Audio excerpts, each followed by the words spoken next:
Ah, my bad.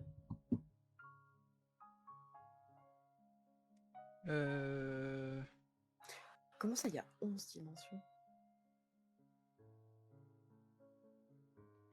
C'est parti, parce que je vois que tu as commencé à lire. Mais depuis tout à l'heure. Excuse-moi. Alors, Non, oui, it's okay. on va commencer. Alors, pour rappel, c'est quand même la page sur les dimensions. Et du coup, c'est traduit bien évidemment en français pour moi, mais vous n'avez pas la traduction en français. Vous n'avez pas le choix, point.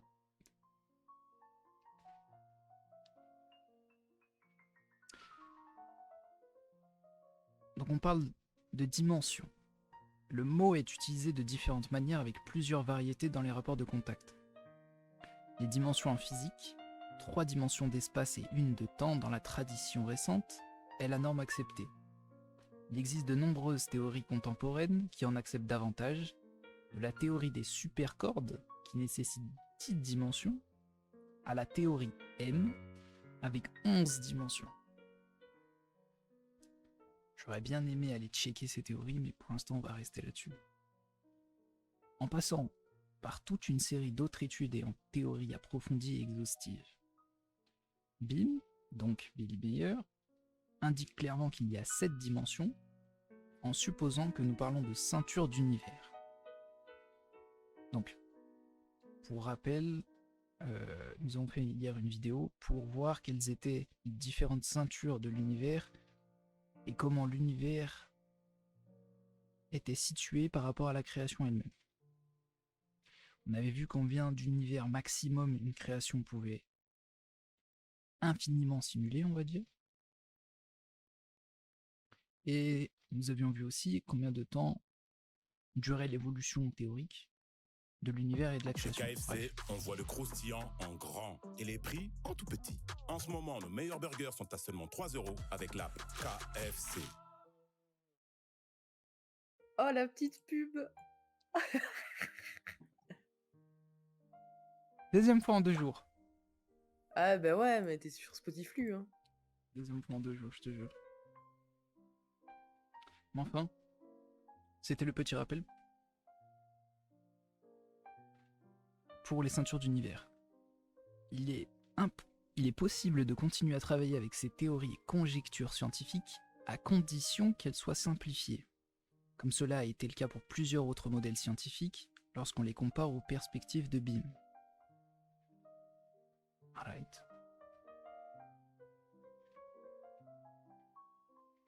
J'aime beaucoup les théories quantiques, etc., mais je me suis jamais intéressé réellement. Pourquoi pas dans une prochaine vidéo? Pourquoi pas? Dans la conversation courante, sans rapport avec les rapports de contact, ce terme est utilisé de différentes manières, donc dimensions. Nous pourrions développer un mot pour chacun de ces contextes spécifiques, mais actuellement, il n'y a pas de demande pour cette terminologie car elle n'est pas très utilisée. Il pourrait se rapporter aux aspects et aux caractéristiques d'une situation donnée, souvent par exemple en se référant aux paramètres d'une culture, à la taille de son extension, à l'étendue ou à la portée de l'application, de l'effet ou de l'influence de quelque chose, de manière à quantifier de manière générale quelque chose qui n'est pas physique. Bien qu'il puisse également être utilisé en relation avec le physique, avec une longueur, une largeur, une profondeur ou une hauteur.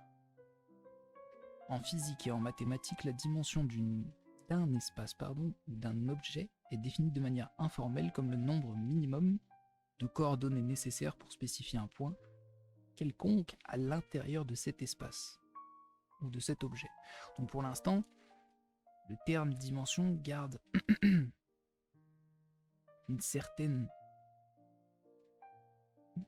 un certain aspect très mathématique et très logique. On n'a pas d'autres informations sur ces 7 dimensions, mais je sens que ça va arriver. C'est quoi la photo à droite? Sur la droite, on a une première photo d'un ovni qui a été pris par Billy en 2003. Enfin non, qui a été copyrighté en 2003 par Billy. Et techniquement, c'est, si je me rappelle bien... C'est Bim, non? Billy, oui. Non, Bim. Bim, c'est Billy. Ah, my bad, je croyais que c'était le nom du... Ah, c'est-à-dire que c'est un beam ship aussi, mais Oui, le Bim n'a Beam pas de Ship, ouais. rapport avec son blaze. Oui, my bad, c'est Beam Ship que je voulais dire. Ah oui, c'en est un, oui. Celui de Semprase. Ok, oui, voilà, ok, d'accord, donc, ok, c'est bon, j'ai. Et ça, c'est les propulseurs d'un craft. Je ne sais pas si c'est un beam ship ou un autre, mais c'est les propulseurs qui sont la seule chose visible du vaisseau, étant donné que il n'est pas en 3D, si tu vois ce que je veux dire. Il n'est pas dans la même Oui, densité d'accord. que nous.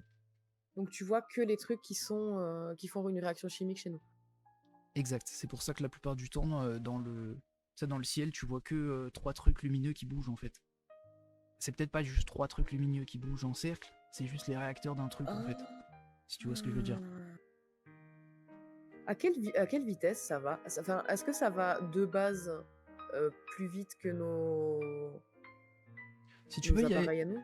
il y a une page Beamships dédiée à la Ouais, technologie, à la compréhension de leur technologie. je m'en souviens de l'avoir lu, mais je me souvenais plus. Ah, on pourra y revenir après, parce que c'est pas très long. Ok. Désolée pour l'interruption, mais je pense que je vais en faire beaucoup parce que j'aurai des questions. Non, mais c'est parfait. Ça donne du contenu, ma grande, c'est parfait. C'est ce que je me suis dit. Nous avons la note du FOM. Je ne sais pas ce que c'est, Ça doit être le fandom, je pense. peut-être. Pour que cette introduction au terme dimension soit fiable, il faut que le rédacteur comprenne là où les dimensions de la configuration espace-temps. Oui, c'est vrai. Dans le sens où il faut qu'on comprenne comment une configuration spatio-temporelle est une dimension en soi. Mais on va comprendre tout ça par la suite. Veuillez envisager de réécrire cette section si vous connaissez ces interrelations et ces références. Merci. Oui, parce que ces pages ne sont pas faites par Billy précisément, mais par la communauté. Donc les sujets changent, le contenu est toujours renouvelé et il y a encore du travail à faire. Ouais, parce qu'il est allemand, je Ouais. crois, et que c'est traduit en fait. Toutes ces offres sont traduites, donc il y a des, comment dire, des expressions dans d'autres langues qui ne veulent pas dire les mêmes en anglais. Il y a des choses en anglais que nous, on n'a absolument pas en français, c'est pour ça qu'on utilise ces mots.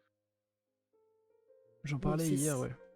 c'est ça, je pense qu'ils veulent dire dans la phrase qu'il faut bien qu'ils comprennent que que les lecteurs doivent comprendre que c'est la vision de Billy qui est expliquée et que c'est des phrases qui de base n'est pas dans la langue qu'on est en train de lire. Donc il y a beaucoup de choses qui Encore sont non, dans du là-dessus, scientifique que tu peux comprendre, mais il y a des choses, c'est de son point de vue à lui, donc c'est des choses des fois intraduisibles. non, encore là-dessus, ça va, c'est vraiment les termes allemands par contre. Oui, Dans le voilà, sens où oui, mais c'est ça. son, son point de vue est parfaitement compréhensible, mais il y a des termes spirituels qui sont liés à des trucs cosmiques qui sont ouais, vachement compliqués à comprendre, Ouais. alors qu'en allemand, le mot est parfait, genre. Je sais pas trop, mais...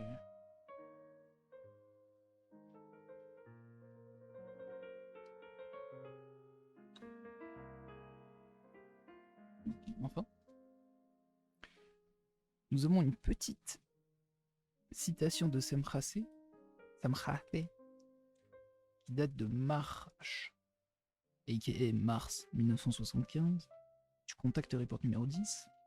C'est pourquoi les philosophes terrestres d'autrefois parlaient de l'homme comme un microcosme à l'intérieur d'un macrocosme, car tout ce qui est inclus dans l'univers est inclus dans l'homme.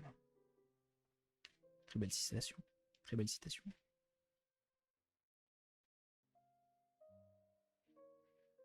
On a 1, 2, 3, 4 passages dans des Contact Reports. Excellent. La vie dans une dimension configuration. Waouh. Waouh. On va traduire. On va traduire. Je vais pas me casser la tête. La vie dans des dimensions décalées dans le temps. Time shifted, c'est. Ouais. Comment le traduire? Décalé dans le temps. C'est vrai que c'est littéral, ouais. Oui, c'est littéral, mais est-ce qu'on a un truc en français En français, c'est une configuration spatio-temporelle différente. Ouais. Mais il faut comprendre à quel point elle est différente. Ouais. Parce qu'après, si tu le lis comme ça en anglais avec les 3 mots, c'est... Enfin, tu le comprends d'une manière, tu vois, qui est impossible à traduire en français. Ouais. Parce que littéralement, c'est décalé dans le temps. Et c'est vrai que eux, de mémoire, ils parlent d'une configuration décalée d'une fraction de seconde. Et je sais pas si c'est dans l'avant... Des dimensions mêlées. Non, pas dans ce terme-là. Dans ce cas-là, dans le terme de leur univers à eux, Ok. leur configuration d'espace-temps est décalée d'une fraction de seconde, mais je sais pas si c'est en avant ou en arrière. Donc je peux comprendre le décalage spatio-temporel, mais je ne comprends pas encore dans quel sens. Bah, on va lire tout ça.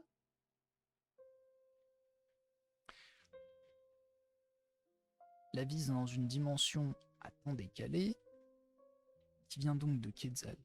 Incroyable. Quetzal qui est un contact de Billy, qui lui apprend toujours des tas de choses. Dans le rapport de contact 228, le 1er mai 1989, il explique comment l'expansion de la vie dans les dimensions décalées dans le temps est tout aussi pauvre en vie animale supérieure, donc en évolution de l'intelligence, et en vie humaine, que notre propre plan dimensionnel décalé dans le temps. Donc en gros que notre dimension ne change pas de la leur, basiquement. Enfin, au niveau de l'évolution de la vie. C'est que je comprends. Oh non. C'est problématique. C'est donc Quetzal qui commence en disant non. L'univers avec toutes ses galaxies est très peu peuplé de formes de vie humaine, ce qui inclut également des dimensions décalées dans le temps et l'espace, respectivement toutes les configurations spatio-temporelles existantes.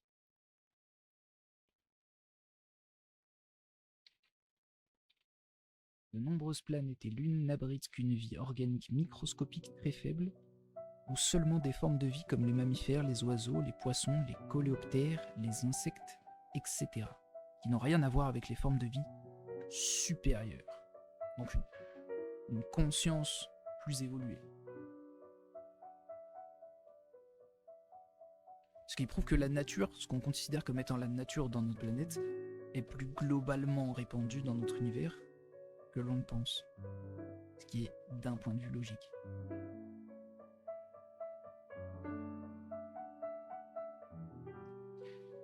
Ça nous aide pas trop à comprendre encore le pourquoi du comment de la configuration, enfin de la différence de configuration d'espace-temps, mais peut-être que le contact numéro 252 va nous aider. Datant du 14 février 1995, Billy a demandé à Ptah pourquoi les Pléiadiens, ou les Pléiarènes plutôt, vivent dans notre univers d'Erne dans une configuration spatio-temporelle qui est quelque peu décalée par rapport à notre propre configuration spatio-temporelle d'une simple fraction de seconde. Je disais oui. Il y a relativement peu de systèmes planétaires extrasolaires dans la configuration spatio-temporelle de l'univers du Dern. Je sais le Dern est problématique Raka, mais c'est le nom de l'univers dans lequel nous sommes, il me semble. Oui. Ils sont en effet rares. En revanche, dans la dimension où nous, ou tous les autres groupes de la lignée de Enoch, vivons, il existe de nombreux systèmes solaires contenant des planètes capables d'abriter de grandes variétés de vie. Même nos premiers ancêtres ont voyagé vers ces dimensions avec la configuration spatio-temporelle décalée dans laquelle nous vivons aujourd'hui. C'est pourquoi nous, ainsi que tous les autres groupes de la lignée d'Enoch, les connaissons depuis des temps immémoriaux.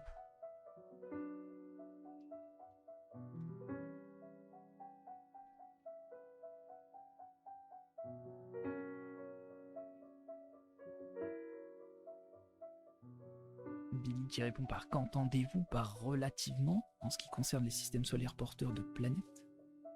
Et Ptah qui répond que de nombreuses planètes existent dans de nombreux systèmes solaires au sein de la configuration spatio-temporelle de l'univers du Dern. Toutefois, s'il peut se permettre, ces systèmes sont extrêmement dispersés par rapport à ceux de notre dimension. Ah, de leur dimension, je suppose. Cela signifie que les nombreux systèmes solaires porteurs de planètes dans cette galaxie, la Voie lactée, sont très éloignés les uns des autres. Alors que dans notre dimension et notre galaxie, donc celle des Pléiades, d'innombrables systèmes solaires avec des planètes sont proches les uns des autres, c'est-à-dire qu'ils sont très densément groupés.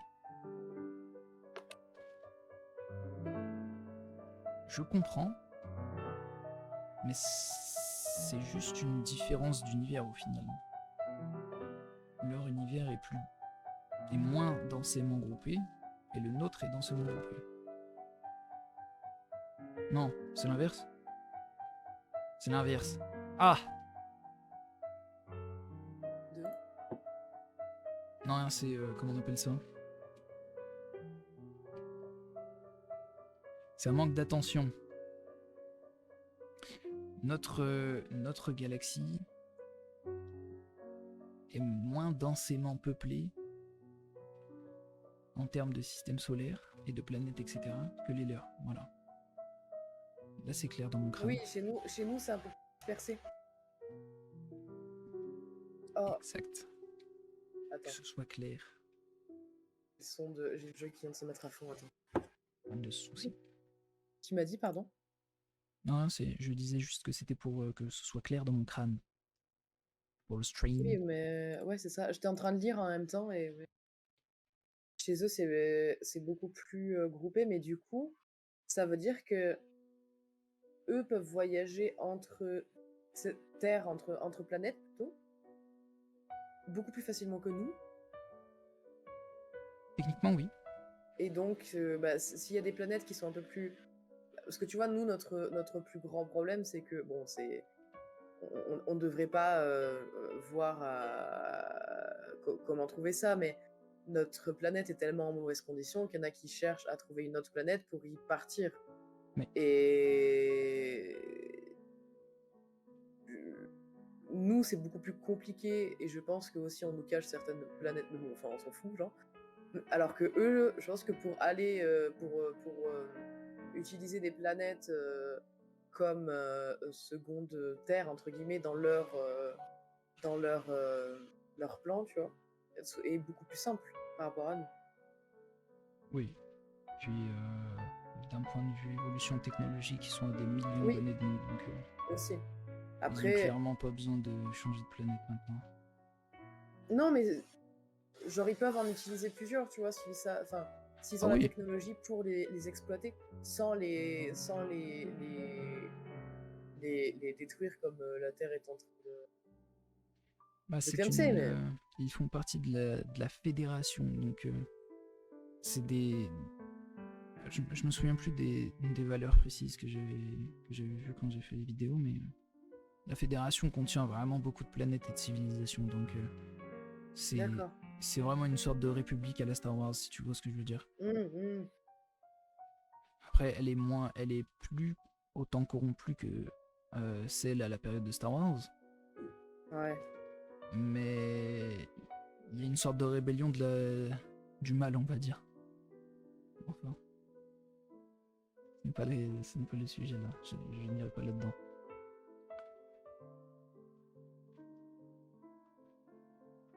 Ah oui. Je continue. C'est une réponse. Je continue. Mais j'ai dit oui. J'ai pas entendu. Ah. Cette explication nous apprend que dans les milliards de galaxies de la configuration spatio-temporelle de notre univers d'Erne, il existe de nombreux systèmes solaires autour desquels sont également regroupés des systèmes planétaires, bien qu'ils soient incroyablement éloignés les uns des autres. C'est pourquoi il peut y avoir des dizaines, des centaines, voire des milliers d'années-lumière entre deux systèmes solaires porteurs de planètes. Ouais. C'est pour ça qu'on galère effectivement. Le fait que des planètes existent au sein d'un système solaire n'indique pas nécessairement l'existence d'une quelconque forme de vie sur ces mondes, car des conditions particulières que très peu de planètes possèdent sont indispensables pour que cela se produise. Dans la dimension des Pléiades, la situation est totalement différente. dans des conditions physiques très différentes, il existe un grand nombre de mondes, de systèmes solaires, dotés de systèmes planétaires capables d'accueillir la vie. C'est pourquoi il n'est pas nécessaire d'y chercher des planètes porteuses de vie, comme il s'agissait d'aiguilles dans une bonne de foin. Ce qui est le cas dans la dimension de notre univers, où les astronomes recherchent depuis longtemps des planètes différentes dans d'autres systèmes solaires. Jusqu'à présent, leurs efforts ont été en vain, mais la situation a changé récemment lorsque 2 résidents suisses ont découvert pour la première fois que d'autres soleils ont également des planètes. Billy 1995. Je ne saurais dire pour la suite, enfin pour la fin, mais enfin.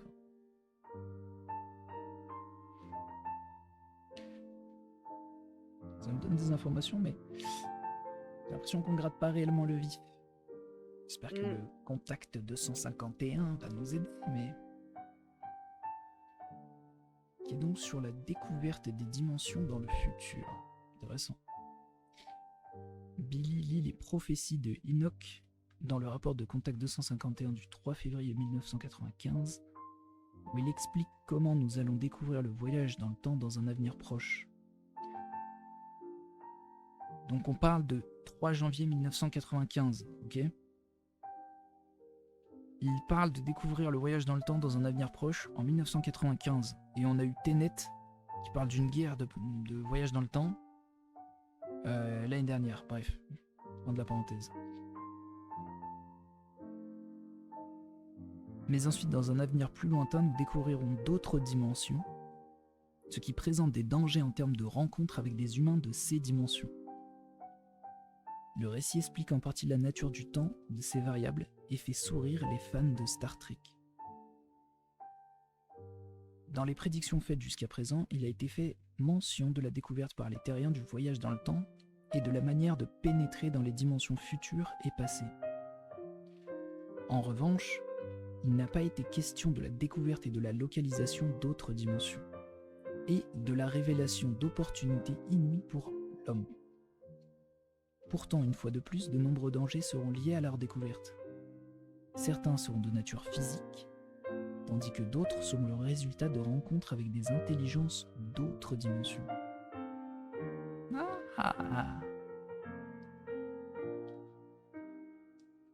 À cette fin, de nouveaux conflits éclateront et de nouveaux événements deviendront réalité, de nombreux événements. Alors qu'ils étaient auparavant considérés comme des fantasmes de science-fiction. 1.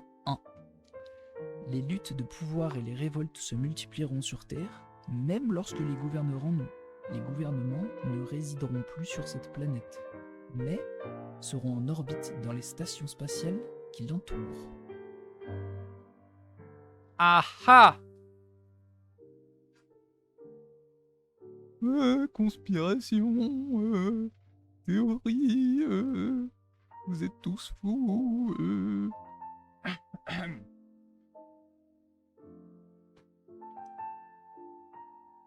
C'est dingue des fois les vérités qu'on peut avoir en face de nous sans voir les choses.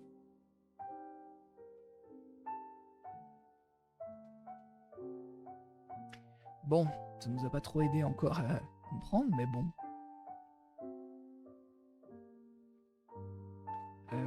Ceci a été vu. Et donc on passe au contact report numéro 10 sur les dimensions intérieures à l'humain. Excellent, comme Raka voulait. N'est-il point magnifique?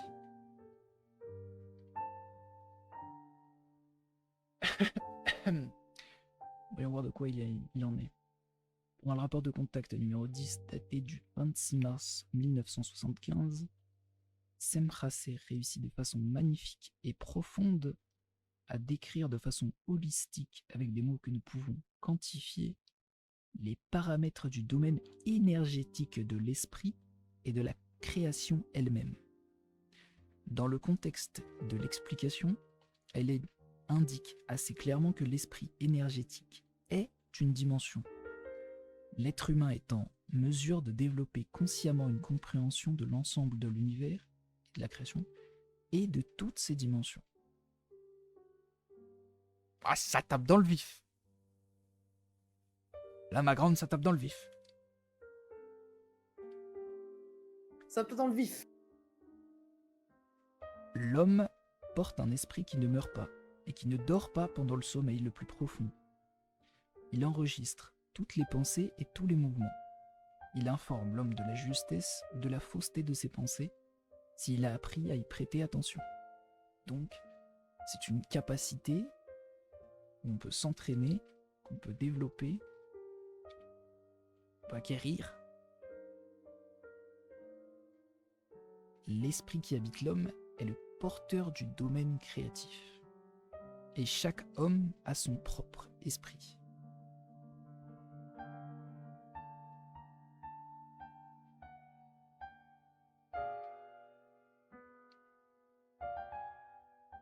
Je vais en profiter. Il est incompréhensible que l'homme parle d'un ciel ou d'un royaume des cieux à l'intérieur de lui-même, plutôt que de se contenter de dire la création, la vérité, la connaissance, la sagesse, l'esprit, la conscience et l'existence.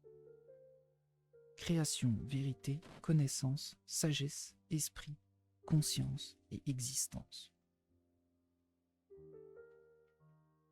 What the fuck?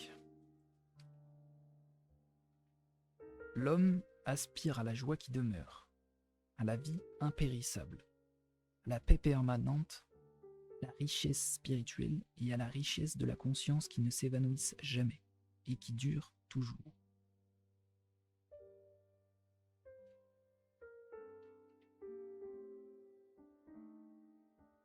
Le ciel et la terre périront, mais la vérité, la connaissance, la sagesse et l'esprit ne changeront jamais et ne périront jamais.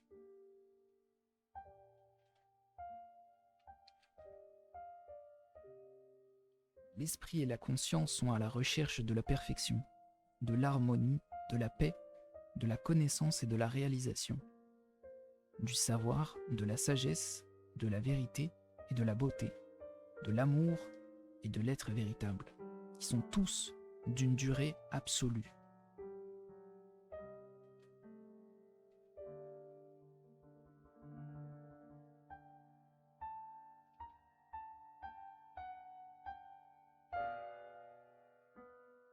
Tous ces éléments mènent à ce qui forme le royaume spirituel de la sagesse.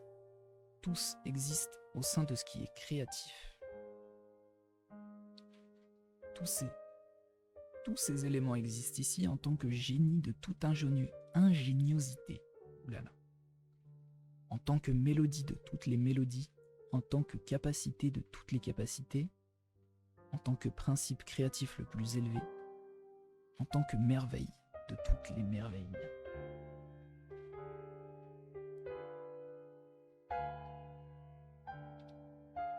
L'homme peut créer des mondes merveilleux en rêve, tout comme la création crée consciemment les mondes.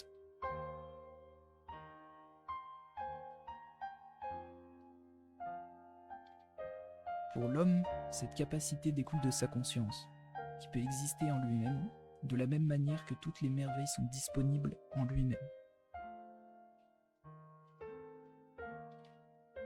Il est lui-même le royaume du ciel, le royaume de ce qui est créatif.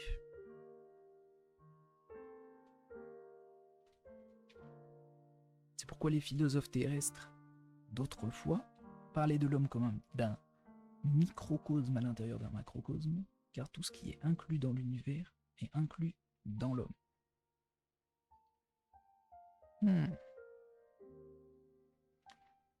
Les dimensions de l'être humain intérieur sont infinies, sans fin.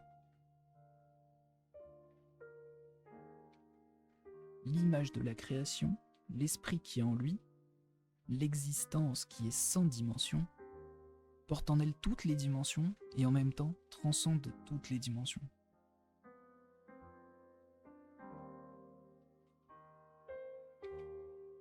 L'esprit est la merveille de toutes les merveilles, et tout pouvoir en découle.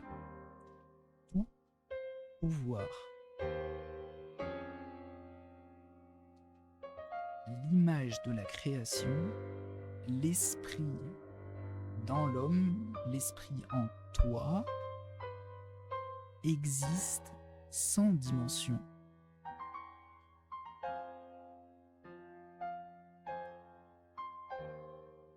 Mais il est toutes les dimensions lui-même au même moment, en les transcendant toutes.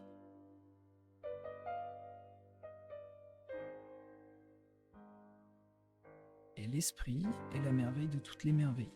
Tout pouvoir en découle.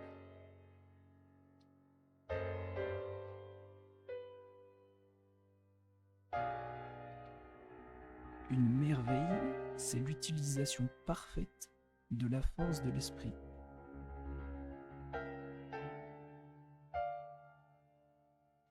Et nous sommes donc invités à continuer de lire le rapport de contact numéro 10 et les autres rapports de contact, les bulletins du FIGU et le forum. Interesting. Interesting. On a une petite illustration du bout d'un livre de Randolph Winters. Il nous parle d'une spirale multidimensionnelle.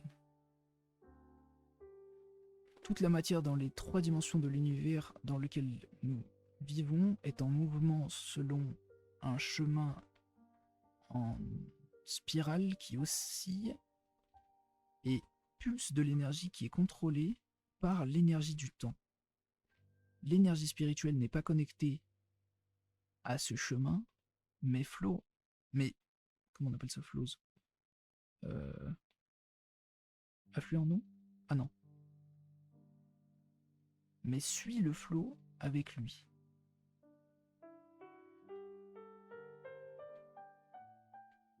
Donc si je reprends la matière dans notre univers 3-dimensionnel dans lequel nous vivons bouge selon un chemin en spirale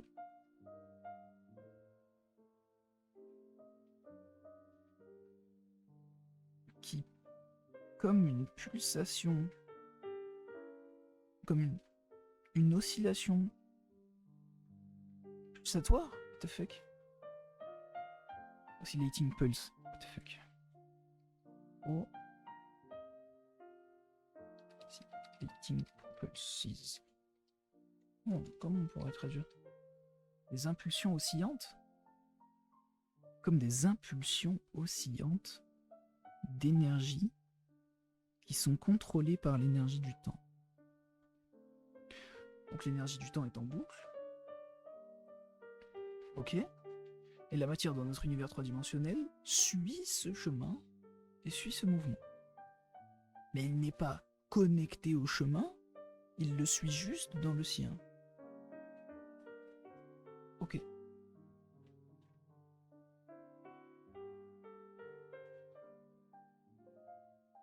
Et nous avons donc quelques suppositions de suite de lecture. Tu as des questions, Aka?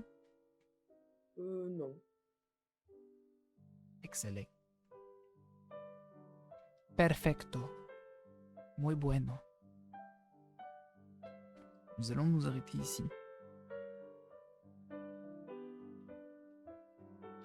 C'est fini le stream lecture? Bah pour ce chapitre, oui. C'est-à-dire pour la page des dimensions, oui. Ah oui.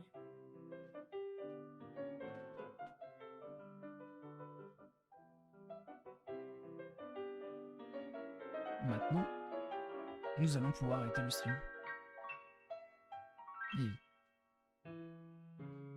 Au revoir, Aka. Au revoir. Au revoir.